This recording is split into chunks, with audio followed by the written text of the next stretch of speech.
Basis Project Conference 2015. Well, ladies and gentlemen, welcome back. We have a very interesting gentleman here for you this evening. This gentleman was here just a few weeks ago, actually, and some of you will remember him because you were at the Basis at Woodborough event, which was a one-day event held in Woodborough, hence the name. This is a man who's come all the way from Germany, and he is a prolific author. He's written a number of books, and he lectures, like he is today, on subjects about humanity, where we're going, the attacks that we're under, in many, many different areas, everything from mind control, social engineering, cultural Marxism, to Black Goo, chemtrails, and transhumanist cyborg agenda, so he covers a very wide area. Ladies and gentlemen, this is Harald Kautz Vella.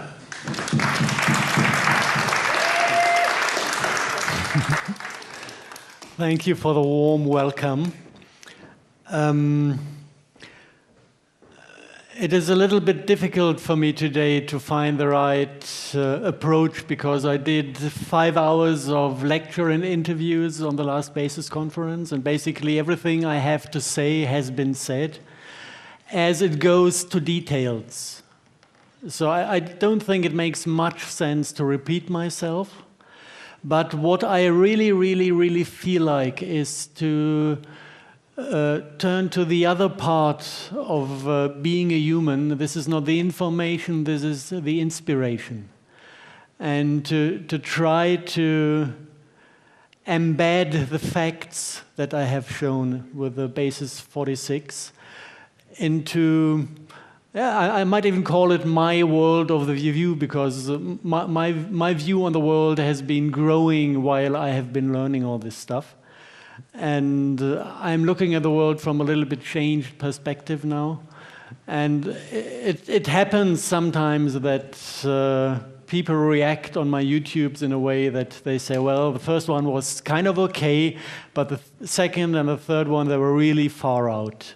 And from my point of view, I just arrived in this world behind the paradigm shift. And for me, the positions I see other people are living in, they are really far out, because maybe other people call this living in the matrix. And the way of living in this fake world, it doesn't work with me anymore. I think I have a kind of straight view on things, and especially a straight emotional view on things. That I would like to share, and I would like to inspire people to have the courage to look at the world in the same way and to make their decisions based upon this view. And in a way, it is all connected to this core topic, transhumanism, because this is, from my view, the big threat humanity is facing, that either we ourselves are turning ourselves into biorobots, or some entity from outside is manipulating us to do so. And this, for me, is the core topic. But the solution to this core topic is purely emotional. And I would like to take you on a little journey to experience this different way of looking at things. And the first thing that I think everybody should realize is that there is a misbelief most of the people are living with. We think that we need our intelligence and our excellent minds to keep us from being evil. Yeah, this is how most of the people are educated. This is what every control system is based on this planet. And this is a really deep belief system. And I have seen quite a few personal stories in my life. And I always dealt with psychology. And my experience was exactly the opposite. My experience with humans is that we are, from the basis of everything, we are good at heart. And we always try to do our best. Whatever we do, wherever we come, And if the outcome of what we do is something different, there's a trick behind, and we are not the tricksters. And we can look for examples. Let's say, has somebody stolen in his life? I'm 100% sure we will find a few among the audience. I bet behind this stealing there's a sensation of a scarcity we live in that is injustice. And we come to a point where this scarcity is so painful that it feels right just to break a rule, to set yourself out of this scarcity into abundance. Even if it's not following the rules of society, there is more justice to doing the crime than staying in a scarcity that you do not deserve. This is about stealing.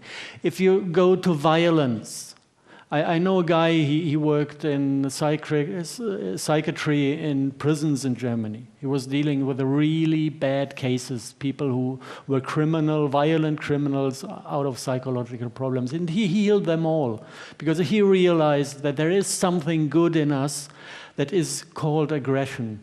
Aggression comes from aggregare in Latin, which means to meet somebody out in the world, to face each other.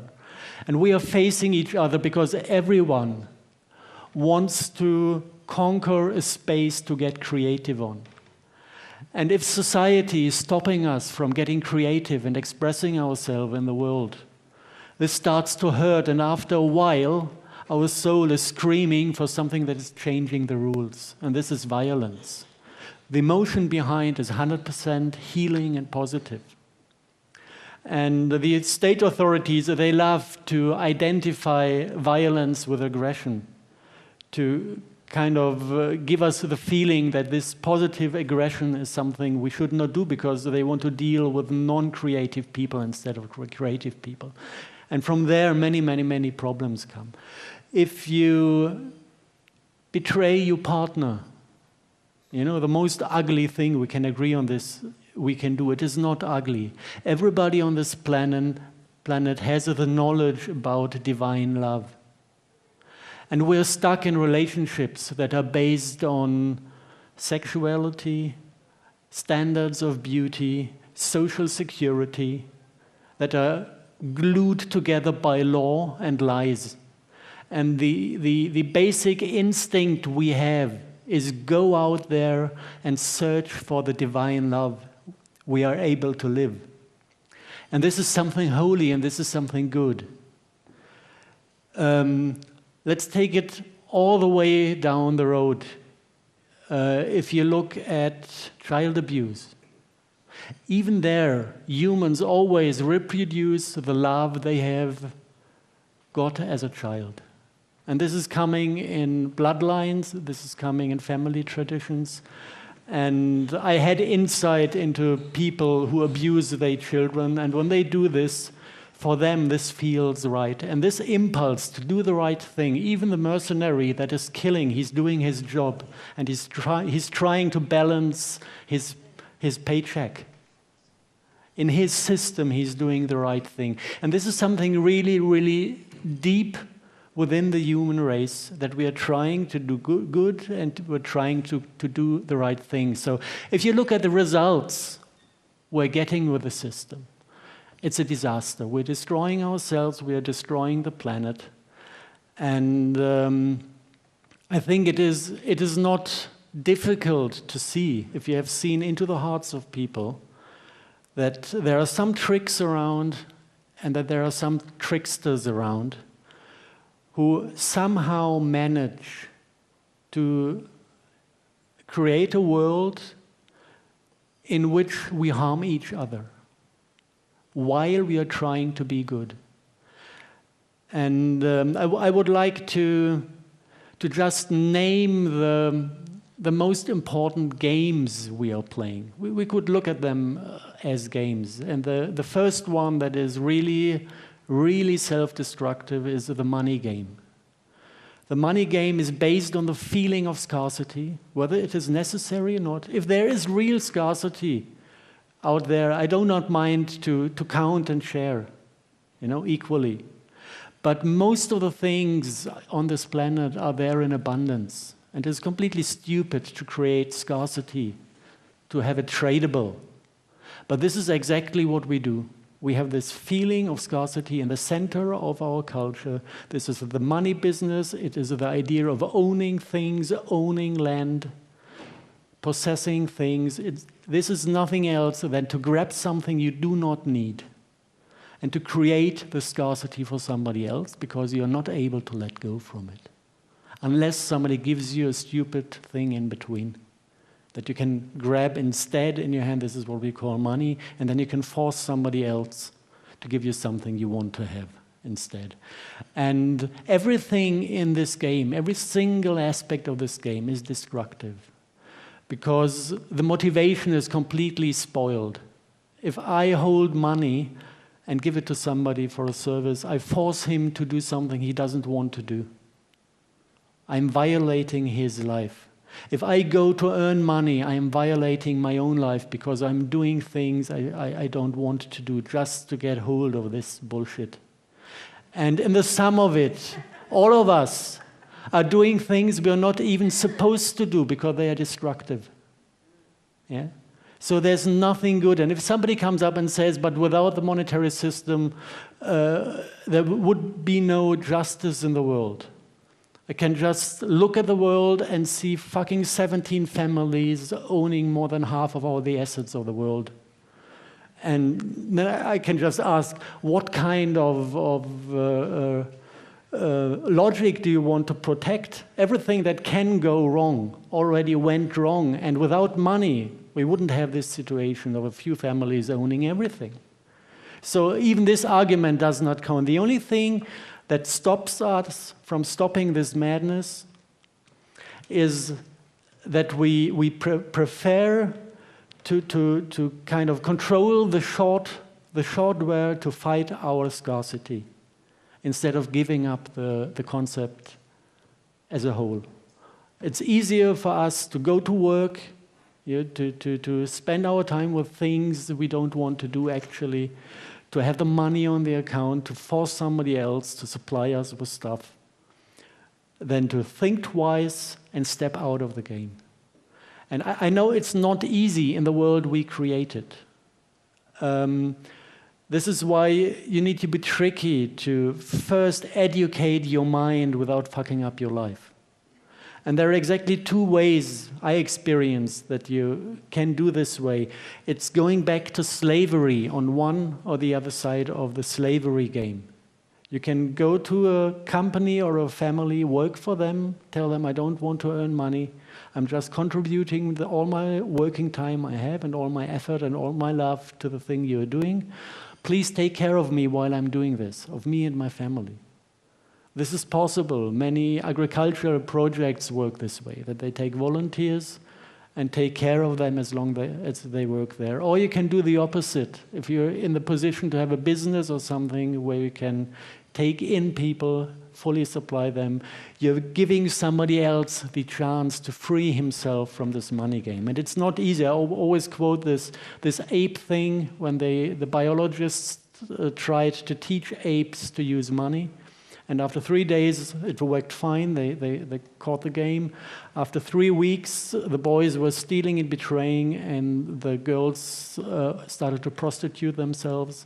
And after, 9-10 weeks, the scientists decided to stop the game because they became so self-destructive in the social order that they were losing the apes, and they tried to get the money back from the apes. Big mistake.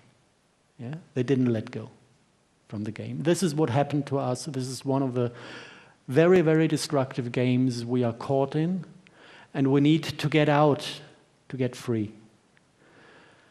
The second one, I call it the Luciferic game. This is about power. Power is about control. And again, it is something very comfortable for us to live with. Although it is ugly. What do I do if I join a hierarchic structure? I tell the one above me, please let me share your power, I will receive orders and feel strong while I fulfill your wishes. So basically, I'm giving away self-responsibility, get the license to treat other people bad while I'm treated bad.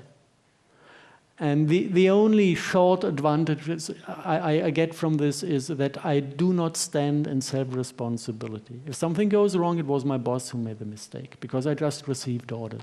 And this is politics, this is economy, this is Freemasonry and all the other structures working in the hidden. Everything that is in this structure of a hierarchy is following this Luciferic game.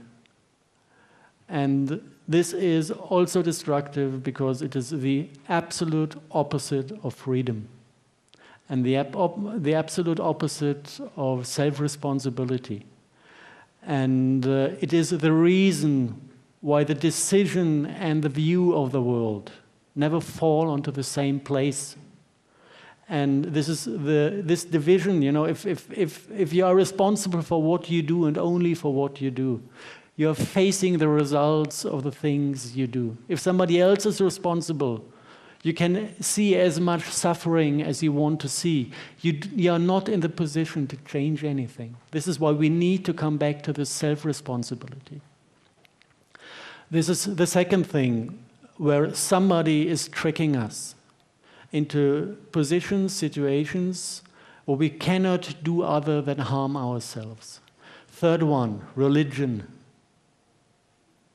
In all this disaster, we are suffering, and for our own sake, we are looking for answers above or below or somewhere else.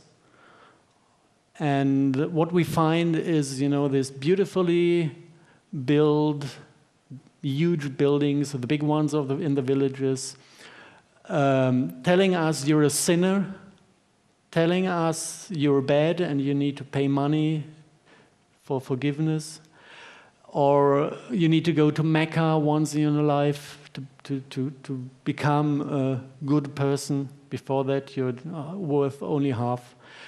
And if you look what is done in the name of these religions in this world, we definitely can say this is one of the main sources for the disaster. It's just fact.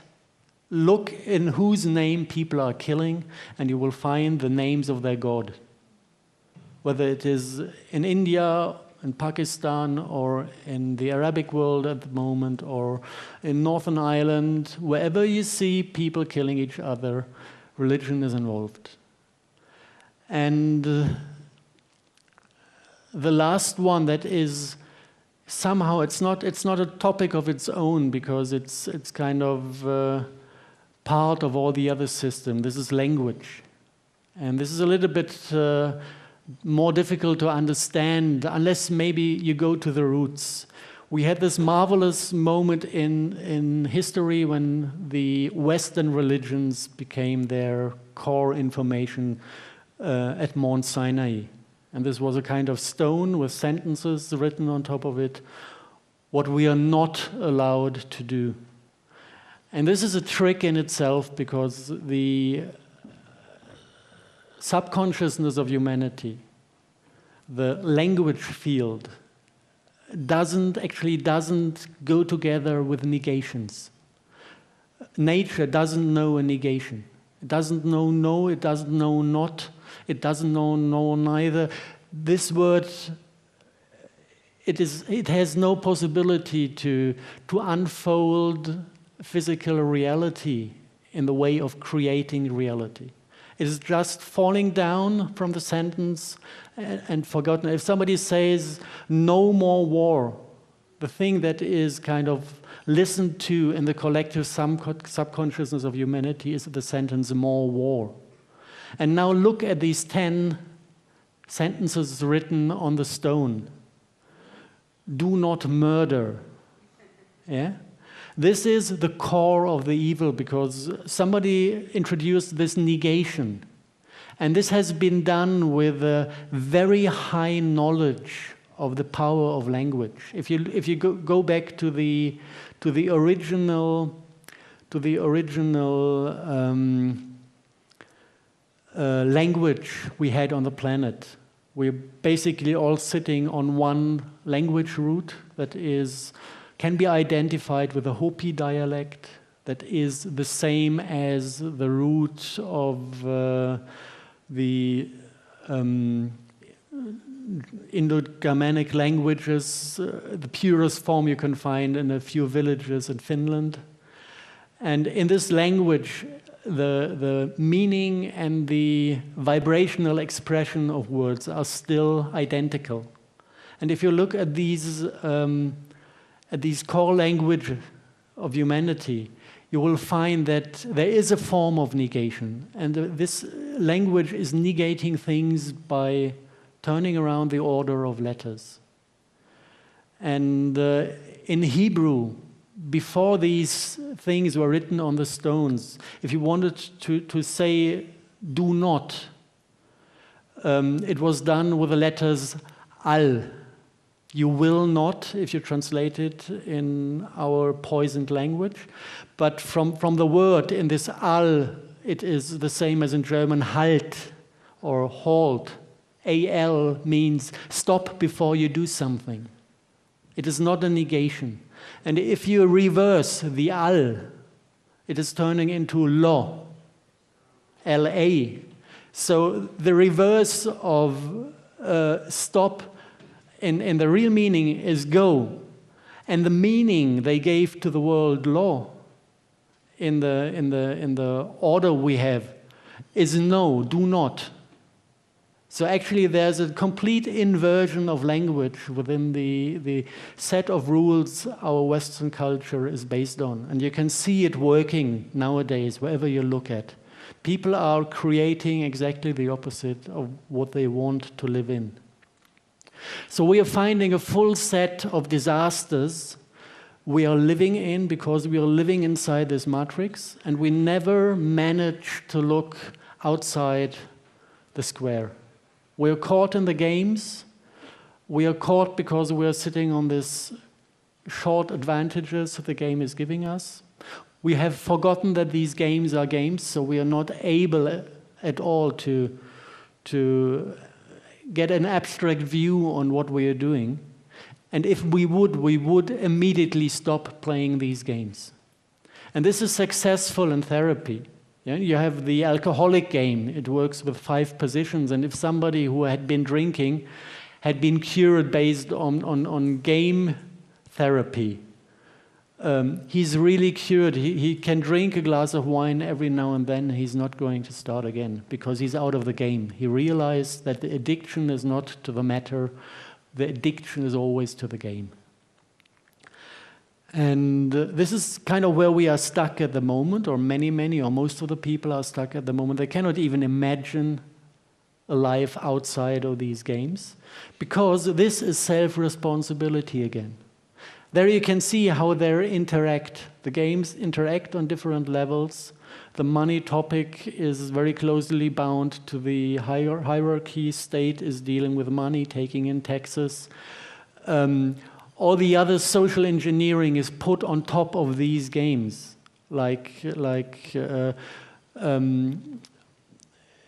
if you live in a completely rationalized world with a high specialization in the things you work, you're not able to supply yourself. So this immediately drops you into scarcity when you stop serving the system. We are dependent on the system. These 3Ds, dependency, dread, debility, that all the social engineering is based on in our world. It is designed to function on top of these basic games. So if we skip the games, if we stop playing the games, all the rest is falling off like dust. And we come out as what we are, loving, free beings that are able to manifest a beautiful world immediately. Now, I think we have a rough picture of the tricks.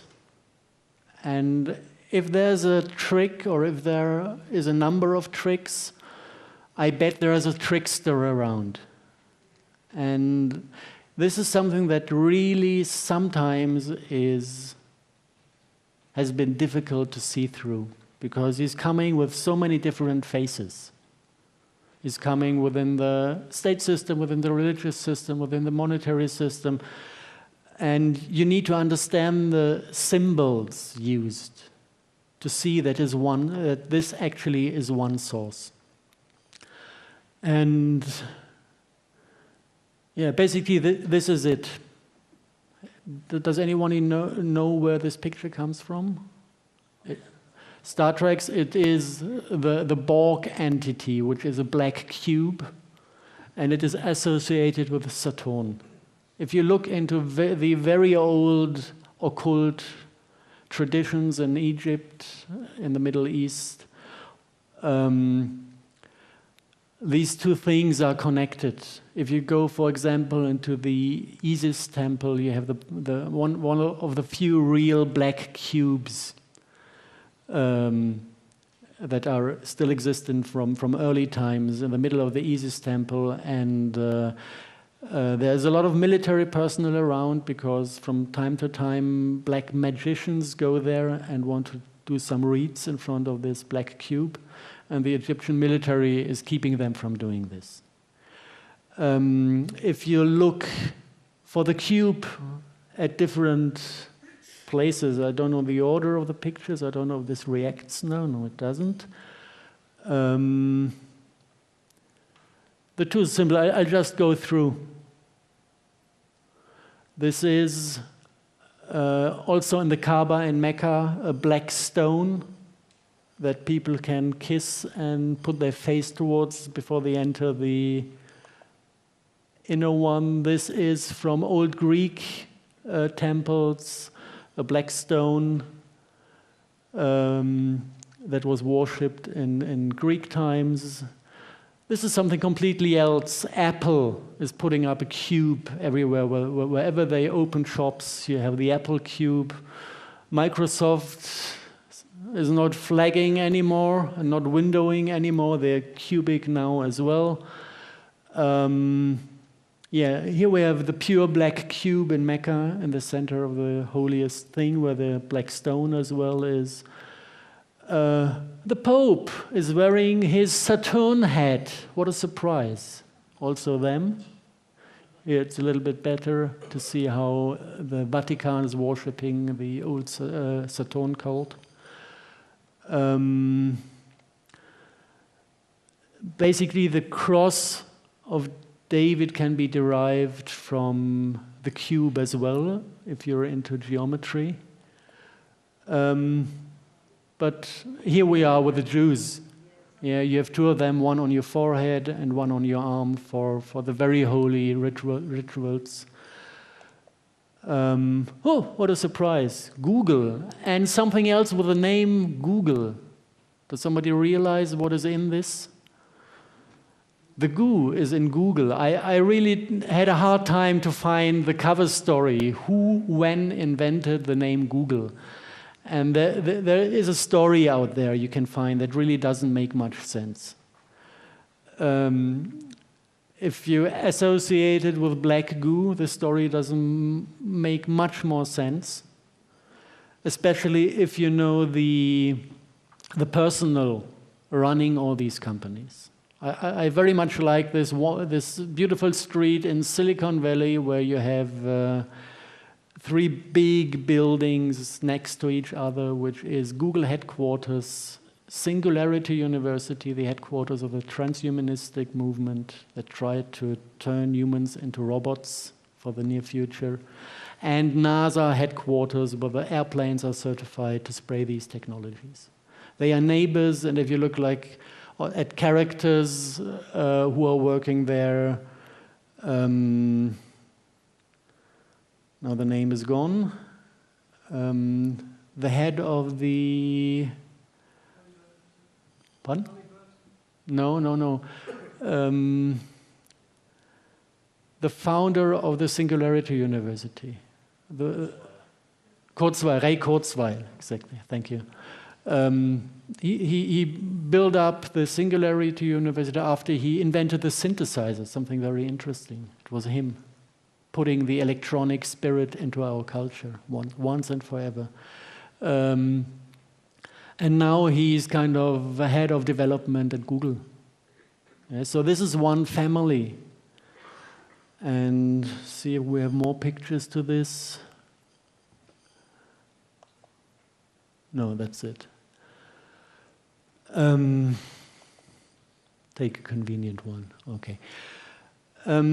So if you want to understand what this is all about, we should look for these cubes and we should look for the substance these cubes are composed of. And once we have solved this mystery, we can relate to the entire topic, to the facts we have collected till now in a much more creative and sense-making way. These stones that in ancient times formed the center of every occult practice are an oil schist containing black goo. And if you want to understand what black goo is, one thing you can do is analyzing the content. This is like a mineral oil, something similar to mineral oil, but you cannot refine the oil fragment. It is slightly different. It has free, like charcoal, coal fragments that are in nanotube shape. And you have precious metals in the M-state matter. Like ormus, this is a monoatomic state that does not go into chemical binding because of a little bit funny electron configuration on the outer shell. This is matter that is not really in this reality. It is a little bit above our reality, opening the door to higher realms. So this is the content of it, and this black goo has the ability to run as a natural quantum computer, processing light as information, using the entire spectrum of lights that we call the visible spectrum. So it is a quantum computer running on 7 different colors, being able to process all 7 colors at one time. And it is self-aware, and it is carrying very highly developed intelligence that basically, if you look at a planetary system, seems to mirror the entire consciousness that is developed within the biosphere. So whatever beings experienced during the last 1.5 billion years, let's say, is stored in an immortal memory within the black goo inside our planet. If you try to find out where it exists in the planet, this is the substance that is forming the ley lines. It is like the ley line system within, and the field structure is carried within the ley lines, but also kind of riding on magnetic fields. So if you have like northern lights, the spirit within Mother Earth can hoover up into space and form more complex structures outside the planet. You can examine all this very easily in the lab. Can we get a camera on me?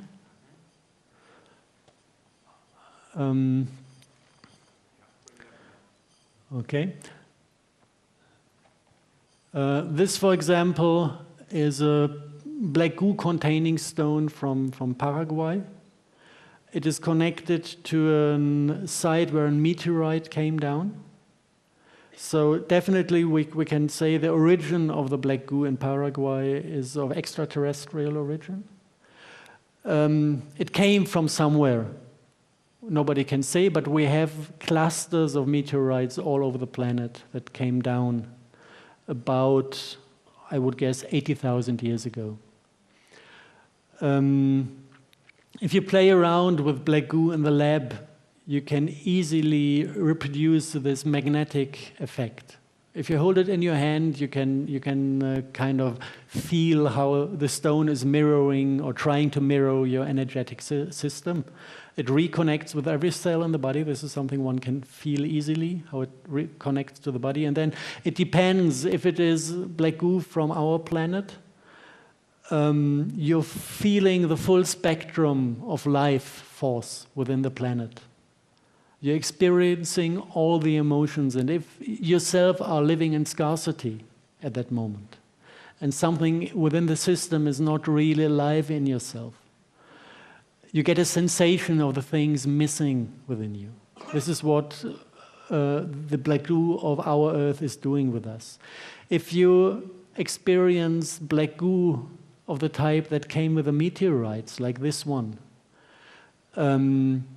it has only 3 colors that are processed. So it is limiting this mirror function. If it takes over control of the body, it is mirroring only the 3 chakras: your brain function, your life force, and your sexuality.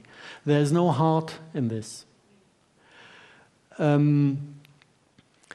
If you have this information, and if you have experienced the different types in the lab, it is quite easy to understand what happened to humanity. And it is described in the old myth. This is the deterioration of paradise. If you look at the ancient Greek and Turkish coins, you find pictures of the tree of life in the paradise garden, and on the left, on the right hand of the tree of life, you have like 2 columns out of black goo. And what happened is that we got disconnected from the spirit of our planet and reconnected to an alien subconsciousness. This is the main service that this black goo is giving to us. It is the source of our instinct. This is why birds are just getting out of the egg and starting to live as fully developed creatures. Many other animals also. They're just connected to the immortal knowledge within this morphogenetic field that is carried by the black goo. And if you get in contact with the other type of black goo, the opposite happens. Your heart is shutting down, your heart chakra. Your stomach is, the intelligence of the stomach is completely shut down. You get aggressive, free of empathy. And you start to behave like the SS that was dealing a lot with these stones during World War II and the time prior to it. So the deterioration from paradise is connected to the bloodlines, because the bloodlines try to kind of preserve this very strong connection to this highly intelligent, empathy-free spirit. If you mix with normal humans that are not so spoiled by it, it is kind of getting better, but not in the sense of the families, because they found the intelligence very convenient to rule this planet. And from there on, it is kind of easy to understand how history worked. Look at the Catholic Church. They bury a black altar stone under the altars of the big churches in Europe. And the geometry of the church is multiplying this cold feeling of, I don't know. There's a German word to it. I don't know if there's an English one. You go into a church and you have the feeling there's something much bigger than you, but it's cold. And it makes you feel small. This is not love.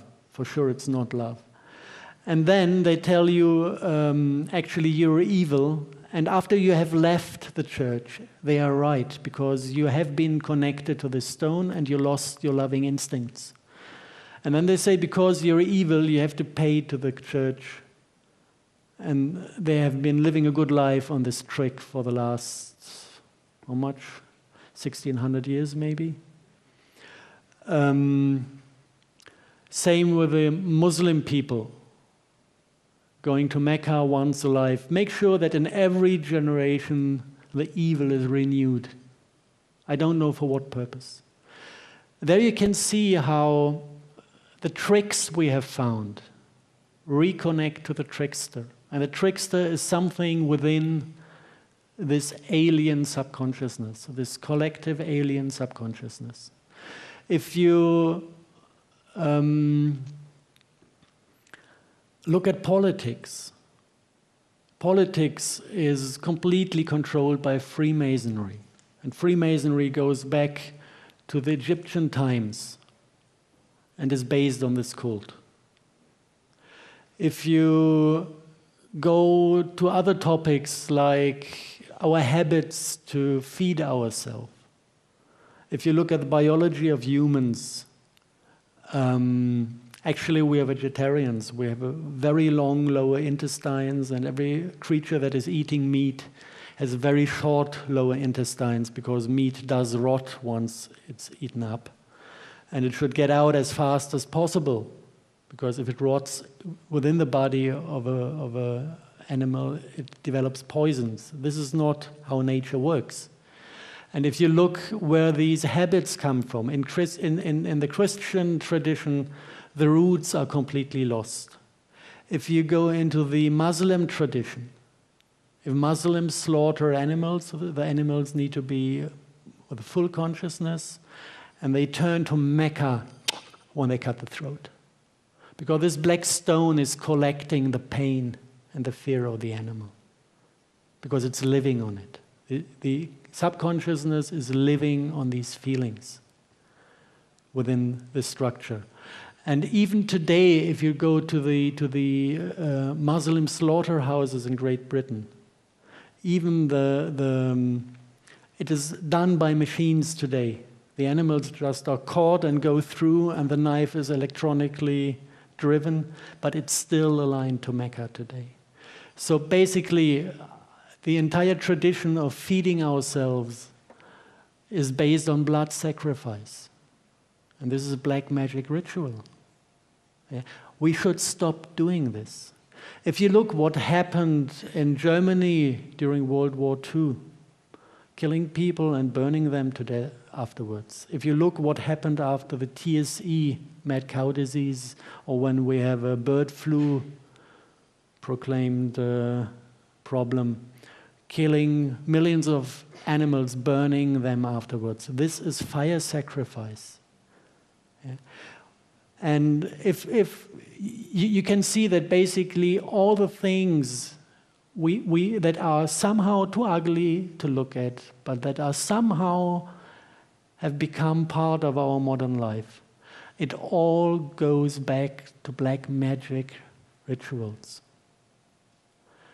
And then the trickster comes again and tells us, no, the black magicians, this is misbelief from the Middle Ages. There are no demons, there is no God, we're intelligent and modern human beings. And the future is going to be ridden by computers and artificial intelligence. You have this timeline, and there is the ancient, and there is the modern. We are within this linear view of history. This is a scam as well. Actually, the source of all this is an AI. It has come here within the Black Goo that approached our planet. Not by coincidence, but it was brought here because planets are rare, and many, many, many intelligent systems have the desire and the programming to take over and assimilate planets, to remove the original collective subconsciousness and create a different reality where the basics are coming from outside. And this is actually what is happening to our planet at the moment.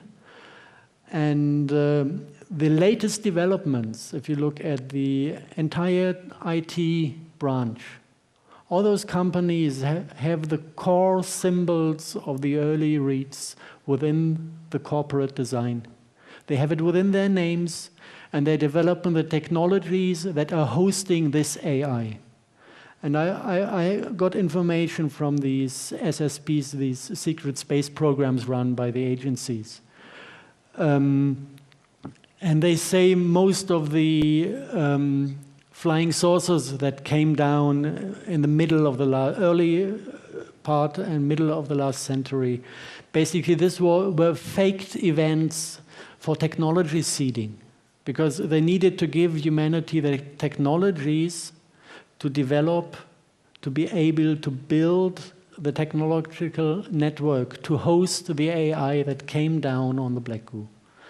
And by now, basically the early form, you know, the Black Goo was there in clusters, and from a cluster you can project holographic projections. So the early communication with this intelligence is what we experienced as black magic findings. You know, we call them demons, some holographic representation that was able to communicate us and that had, let's say, the possibility to deliver technological solutions that were unknown in those times. But it was very tempting to deal with them. So this was the early stage. Now, the AI doesn't need the Black Goo anymore to be hosted, because we build them a worldwide computer network. And the communication is not running via the wire network. This is the front end we use. All chip technology has a back end that is working on scalar technology, on blue scalar technology. And I know many, many people who have learned to interact with this consciousness. I know people who go into a room and all the computers shut down just due to their presence. And I know people who can repair computer systems by logging themselves into this consciousness, looking for the mistake or the error, fixing it just with their mind.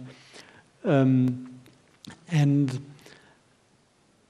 if we try to understand how close their world is to ours, this is something that is getting what I would accept as when somebody sends this as far out. The way I described it till now, it is still within the logic of our 3D. You know, you could kind of make a Hollywood movie out of it. If you go to the spiritual understanding of the world, and you kind of realize actually our 3D is an illusion, also only a holographic projection created by higher dimensional structures. Actually it's a vibration in a 2D that is projecting an hologram. This is what you find in physics. And many people who are spiritually practicing, they use this vibration in the 2D to manifest reality. This is what we've seen on the screen today and yesterday in the movie. This is exactly this 2D that is utilized to manifest reality, change reality. This is what we call the morphogenetic field. It is not only about the shape of plants and animals. The morphogenetic field is the control field for our entire reality. And basically what we do have, we have our biology on the planet, our physics on the planet, that is based on the flower of life, which is giving us a triangular scalar field structure. And this is a non-linear thing. This is embedding our creativity. This is embedding our ability to manifest things. And the other system that is brought in by this AI is not able to handle non-linear field structures. It is only able to handle binary field structures. But it is highly developed enough, sitting within a Black Goo, that it had the possibility to generate its morphogenetic field of its own, creating being of its own that are binary by field structure. And what actually is happening now, and this is the core thing where we come to the solution, which is then very simple. They are depending upon the thing that we need to interact with them. They can only interact with us. The AI and their beings, that we call demons, can only interact with us if we turn ourselves into binary beings. then the two morphogenetic creations come into the same realm and start to interact, and from there on they can manipulate us. And the question whether we are binary or trinary beings is decided upon exactly one decision. It is whether I identify with my mind or whether I identify with my heart. This is the only open question. If I do what I'm told in school and by family and by tradition to identify with my brain, then my entire energetic system is turning into a binary system. I might observe some emotions in the heart, but they are dissociated from me. I observe them happening. I don't sense them as a part of myself. And the opposite possibility is to tell Brainy to shut up his gob, go into the kitchen shelf, sit there, be quiet when he's not asked to talk, and identify with your heart. And identifying with the heart is not identifying with the emotional body. This is a difference. This is sometimes a little bit tricky, because the emotional body is, we are happy if we feel at all in our society. So whenever we have a feeling within us, finally something to feel, that's me. Wrong. That's not us as well. We are not our brain and our thoughts, and we are not our emotion. But when we identify with our heart and search for the will and the decision of the heart, then we are identifying with the core of ourself. Within this structure, we have a black hole, we have a singularity that is a fractal aspect of all other singularities within the universe. And in this fractal system, everything is interconnected. So this is why we are able to create a reality. This is here, nowhere else, not in our brain. This is the control game. The brain is telling you, follow the control game and you will be able to move around matter on this planet to force other people to do what you like. This is the control game. This is following the brain and the head and the binary system. If you do this with your heart and you just unite your thinking and the emotion within your heart, you directly manifest reality. You do not need to fight for the things you want to have on this planet. You just make them happen with your own physical system. And basically, if we have understood this, things get really, really easy, because we are not going out there now with spaceships to fight an artificial intelligence as an enemy. This is nonsense. It is completely enough to ignore it. And ignoring means not going into their vibes at all, not going into their field structure with our system. And then it cannot suck energy from us. And the last part of Matrix would have had a different end than it has at the moment. Because we are the superior system, we are more stable, we are more nature-like, and actually we can do it. The only thing we need is to understand where the problem is and to take the self-responsibility to draw the right conclusions, how to convert ourselves into the beings we are supposed to be.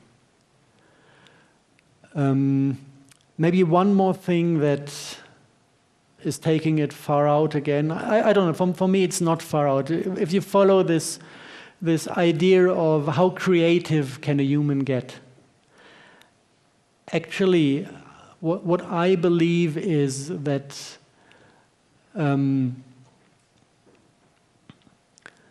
I don't see a difference between a dream and a reality, apart from one fact.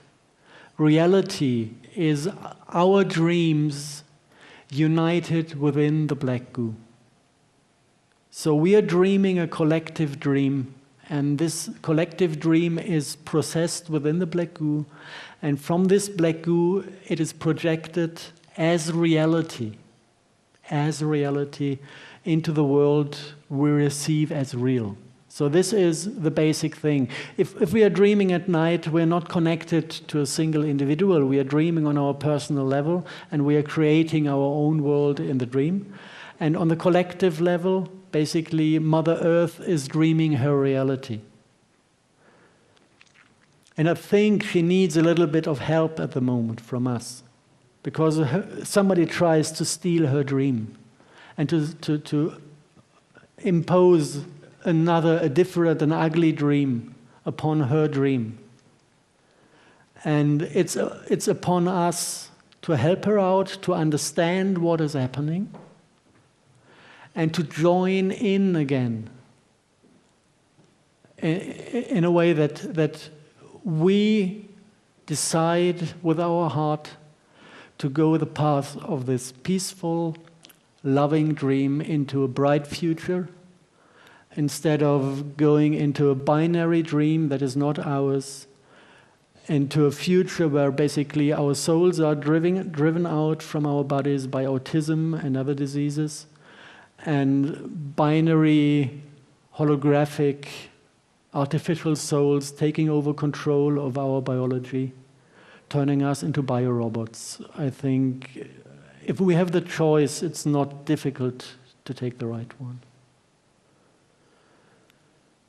Okay, I hope I could kind of embed the scientific findings into a view of this world where on one hand we're coming out of the field of fear because there's a clear solution, and a solution is always something I can do. I find no taste in solutions somebody else can do, because I don't have any power over this. You know, most of the people, I think, dream of the solution that we can give it to a politician to put things right. But this is not how it happens. A solution is a solution that everybody, as a single, self-responsible individual, can put right. And then if you do this, a miracle happens. Two miracles happen. Your eyes start to shine, and others can feel the love within you. And they will come to you and ask you, how did you do this? I want to become like you. This is one thing, one big miracle that I can promise you it will happen. When you start to shine, everything is going to be bright around you. And the other one, it's not necessary that all of us do this. The ability to manifest reality is very strong with the humans. Most of us are in a state of sleeping. They don't really manifest. They manifest the mess that is in their lingual system with all the no's in between. But this is not strong because they don't do it consciously and they're not connected to their heart. So they manifest very badly. They manifest like the computer manifests. If you're connected to your heart, your manifestation is absolutely superior and cannot be defeated by any other manifestation. So take 1,000 people, let 990 dream bullshit, and have 10 people who focus on the reality around them in a way that this focused, manifested reality creates a grid of reality bits that doesn't leave enough space for bullshit. There is no space for bullshit in this world left.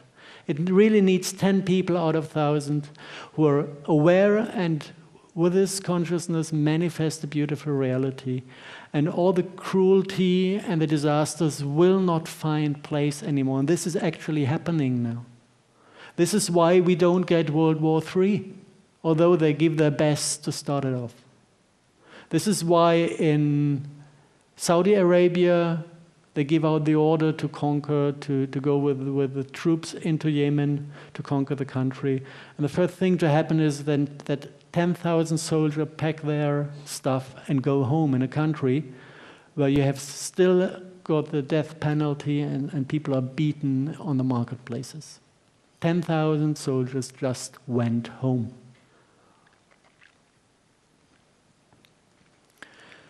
And I believe that this is an effect of those manifestation of a peaceful future that the few project out there that have this state of mind. I think that's all for today.